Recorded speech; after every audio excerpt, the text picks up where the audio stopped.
Alright, so... And we back. Yeah. After a hiatus, no one will notice because I'm still 3 months behind in posting these things. I have like probably 40 reviews that haven't been posted because I have them planned out when I post them. Mm-hmm. So I gotta get other content done. But... Old Forester Statesman. The movie, the myth, the legend. Apparently it was good enough to be put into a movie and made into a real product. So... Oh, bro, they made a drinkable movie.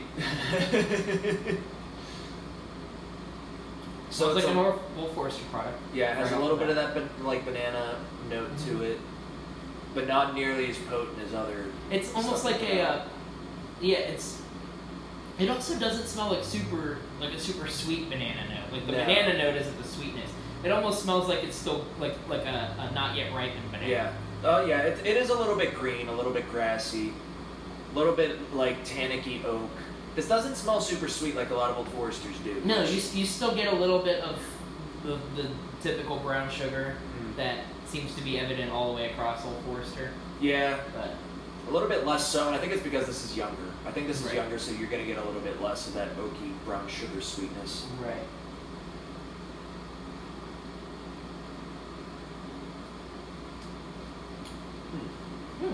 Not bad. It's definitely spicy throughout, so it's definitely younger. Yeah.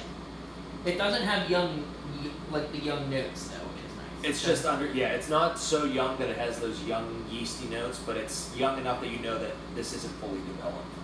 Right. So, what is the stuff that, if they wouldn't have used it for Statesman, what they actually, is it like what makes them pick something to be the Statesman? I think that they said that the barrels were picked higher from the rack house, so like it's higher up in the rack house, where it's hotter. But yeah, no, this is honestly not very sweet at all. It definitely starts off a little oaky, a little bit grassy, a little bit of caramel. I'm definitely with you on the grassy. That's like that jumps out at me compared to any other Old Forester. And then it gets more tannic as it goes. Like, it's not so tannic that it's oppressive like the Widow Jane, but like that was whiskey that was tannin with some whiskey in it. Yeah, this one is definitely tannic, but not in an overbearing way. It complements, especially the sort of dry, grassy aspect of it. Yeah, like it works. It's not like it's a sweet bourbon with tannins. It's definitely not the best Old Forester product I've had. It's not the worst. And it's definitely not the worst bourbon I've had. I don't think I would replace this bottle. I'd probably say this is probably a 5 out of 10, like straight middle of the road. Yep. For me personally, because I mean, I'm sure that there's somebody who like this will resonate with beautifully. There's a lot. I mean, I know there's a lot of people that do this. The Statesman has a following. It does. For me personally, I don't think it's either of us. No. I mean, if I'm gonna pick an Old Forester product, it's gonna be. And I'm glad I'm trying this because now I don't feel a need to try it. And then this will be one of those easy ones that you just sit back and kill with a group of friends because it's only 95 proof. Right. And I mean, I wouldn't have an issue just, there are times where I want something like this and I would decide, you know what, let's go with this one. I haven't had it in a while. Oh, it lasts me a while. But I'd go through it sipping it too. Like this would be one that I wouldn't have any qualms with just breaking out with a group of friends around a campfire and then killing it, putting it in like a traveling rocks glass or whatever, because like you don't really need a Glencairn for this one. It doesn't have any like nuances or much that pop out with this versus just sipping it out of something. The notes are a little more, I don't want to say generic because it still has a level of complexity to it in terms of what notes are kind of combining, but none of them are anything that you are really losing too much on not having. It doesn't, like, there's nothing that's like, oh wow, like, I got this, oh wow, this comes out, or like... Right, like I was going to say, the only things that stand out compared to other Old Forester products. It's not necessarily anything that jumps at you. Mm-hmm. Yeah, if you've never tried an Old Forester product, nothing would jump out and be like, oh, is this what Old Forester stuff is like? Yeah. Yeah, it'd just be like, oh, this tastes like a bourbon. Yeah, it's nothing special. It's nothing bad, though. No, not at all. I think the only complaint I would have about it is the price, like at MSRP. Isn't it 50-ish? It's like 50-ish, yeah. It's between like 45 and 50. $50, just give me 1910 or 1920. Yeah, that's what I and mean. blow this out of the water. That's what I mean. I'd rather just spend the extra $5 or $10 for 1910 or 1920. Right. Although I get that there are people who, obviously, like you said, this will resonate more with the sure. like the oakier, the spicier, the yeah. Some people like the sweet. tannic notes. Some people like the spice. Like this has like a. I mean, people like tannic. Yeah. It's proven by people liking Widow Jane so much. Yeah, and I mean, We bash them a lot on here. I'm okay with that. I mean, yeah. At least the 10-year. I've heard great things about the other ones, and I've tried the apple or the oakwood aged, and I actually didn't think that was good. Mm. But no, we in this household we bash Widow Jane 10-year. We bash Widow Jane and we bash John Paul Nirvana. Someone posted about that in one of the whiskey groups, and it was all negative things, and someone at the bottom just said rip Paul John, like. Dude, it deserves all the hate it gets. Apparently, and I've heard this from like these people who agreed with us how awful the regular Paul John Nirvana is. They said that a lot of their other releases are a lot better. I'd be like a lot better. I wouldn't be surprised. I mean, like you It's don't hard have to to be try very worse. hard. You No, don't but have to try very hard to do better. I've heard like some of those $80 release ones. I've heard are actually worth that money from people who hated the regular one as much as we did. That's to the point fair. of pouring it. Like, But at the same time, I don't really care enough because I like my bourbon and I like my Irish. I try it at a bar if there was nothing else Well, to yeah. try. That's my whole thing with going to bars. I never buy the same thing at bars that like I have on my shelf at home. Whenever I go to a bar, I always try something. Unless it's all they got. Yeah. Well, yeah. I mean, like my go-to bar now, I've tried everything they have there. So they bought a bottle of Not Brink 12 pretty much just for me. Nice. They were trying to get Booker's because I almost exclusively drank the entire bottle of Booker's that they had. How much do they charge you for Booker's? It was like $20. Okay. So it wasn't terrible, but I mean, like. And that's also over a decent amount of time, I'd assume, too. Yeah, no, that was over the course of like 8 months. Yeah. Because this is not a whiskey bar. This is like a cocktail and food bar. Right. So people aren't going there to try high-end whiskeys. They're going there for beers and they're going there for because they have the tap wall too, like Right. the pour your own tap wall, which nobody else in the city has. So they do that, and then they do really good craft cocktails and really good food. So people aren't really going there for the whiskey Right. selection. But to bring it back, yeah, I'd say overall, I agree with you that this is middle of the road. Although I don't think it's worth that price tag. adding a little bit of water took out some of the bite from the heat. I'm not sure if I like it better or not, though. I feel like it has more character with that little bite it has. Right. Yeah, that's always the line you walk, especially when you're talking under 100 proof.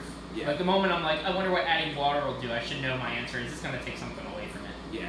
Which I mean, it could be for better or worse, but usually like all the like it'll be like, oh, that note I don't like isn't there, but there's nothing to replace it. yeah, because that's what we did with Old Weller Antique, and it helped it at first. And then once the bottle opened up, we didn't have to add water anymore. Right. And I mean, yeah, I sort of use that as an exception when we first open it, because as much as people want to claim neck pour science is not a fucking thing, it's 100% a fucking thing. So here's the thing that like I've come to the conclusion after talking with people about that. Mhm. With it's not necessarily that there's like some people think that it's oxidation, which it's not. No, it's because not. I mean, But that doesn't. But people act like that's the only thing it can be, and there's No. definitely other stuff going on. oh, I can tell you exactly what it is. It's the sole fact that like as this liquid is sealed up and like it like alcohol evaporates off and comes to equilibrium. You pop it open, it still has to release some of that extra alcohol, some of the extra aroma compounds, some of the extra flavor compounds. Because a lot of it's just too much and it hasn't mellowed out. And especially given how much smell and taste are linked together, like obviously if it's given off more of this, it's going to affect how it tastes. Yeah, there's like, whenever you first pour it, there's a ton of alcohol vapor still on it, which is why a lot of times it'll be hotter. It'll amplify the That's why oak notes. I was gonna say that's why like whenever we've been opening these long age stuff, they taste oaky as hell first and then open up into something great. Yeah, because the aroma. Which is why I wanted to revisit that Yeah. 12-year, because that's exactly Yeah. what it did. Like the tannins and aroma haven't come to equilibrium with like evaporating off and being in Right. the liquid. And once that like exchange happens, because you pop it open, it all rushes out. You close it. Okay, we can equalize now because These things are under pressure whenever you first open them up. You pull off a cork and you hear a pop. Yeah. Because like it is under pressure, so. Yeah. No, like it is its own little closed system in there. So yeah. like, once you start introducing something from the outside, that's going to allow so many different things to happen. Mm-hmm. Old Forester Statesman, though. I mean, yeah, like I said, solid. I think it's priced too high given the rest of the Old Forester products. Yeah. I think that if they didn't have the other products, like they could justify this price a little more. But they have other stuff at this price point that blows it out of the water. Yeah. For us. For us liking double oaks and liking cast strength easily. But this is not either of those things by any stretch.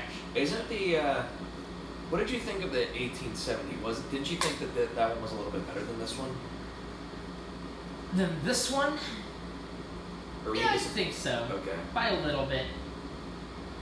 Just by a little bit. I mean, compare this to regular Old Forester, and I mean, any of the whiskey row or anything else they make blows regular Old Forester out of the water, and that's not even bad for a $20 bottle. Are you talking about the 100 proof, or are you talking about the 86 proof? Either. The 100 proof is solid. Even the 86 proof, like that's one that it'd be a good cocktail one. I feel like for most bourbons, it's hard for it to be bad. Like from a mass producer, it's hard for 100 proof to be a bad whiskey from a mass producer. Right.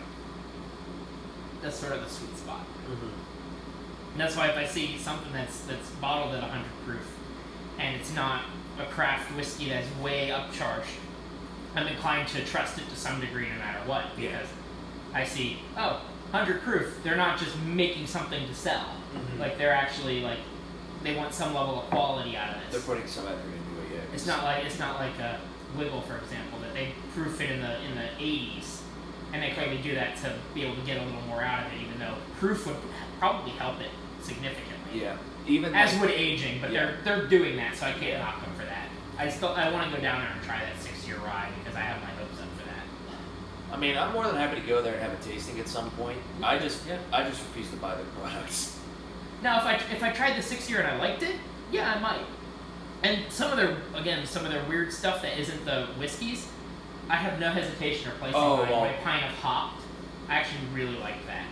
Their version of Kahlua blows Kahlua out of the water. I will give them that. Like, that's a superb... Like, in my opinion, always of them, and whenever customers come in and ask, what do you think of Wiggle? The regular whiskeys are garbage. Or, at least in their present state, are garbage. Yeah. Their aged stuff, I would give a chance. And if it's not the regular whiskey, it's probably pretty good because all their flavored stuff is really good. Yeah. Their absinthe, I've heard, is phenomenal. I don't drink absinthe, but I've heard for an absinthe, it blows some like higher end ones out of the water. That's the thing about local spirits. Like regular, like normal spirits that don't require aging are typically better craft than they are from a mass producer. Like with craft vodka. And with whiskey, you got to really do it right. Yeah. Like whiskey takes a lot of skill and effort. That's why I give McLaughlin a lot of credit. Where it's pretty expensive, but their stuff's actually really good. It's not bad, yeah. It definitely tastes young. Their cast strength, I actually thought was phenomenal, but again, I can't justify the $200 for a fucking bottle. No. I know that. I mean, I get why. Knowing, like, having been to the distillery, there's nothing. Like, it's a house. Yeah. They use tiny barrels. They need to make their money, so like I get it, and there's people who buy it, and I'm glad people buy it because. I hope that they can get big. I hope that they can get big enough that they can lower the price on it. But yeah, like I'm not one of those people who wants to just blow money on something just to support them. Right. Like, especially. I would buy their vodka to support them because one, it actually does support them because it's dirt cheap for them to make. And two, they make a 90 proof one. That's like a 90 proof for vodka is a little bit higher. Normally, they peak around 80. I think the only one that like really goes above is New Amsterdam at 100. Like but that's also garbage. So yeah. I would know. I have a bottle for cocktails. It's garbage. But like this is going on so many tangents because we're still rolling over here. Oh yeah. But let's break out the 12-year. Let's finish this.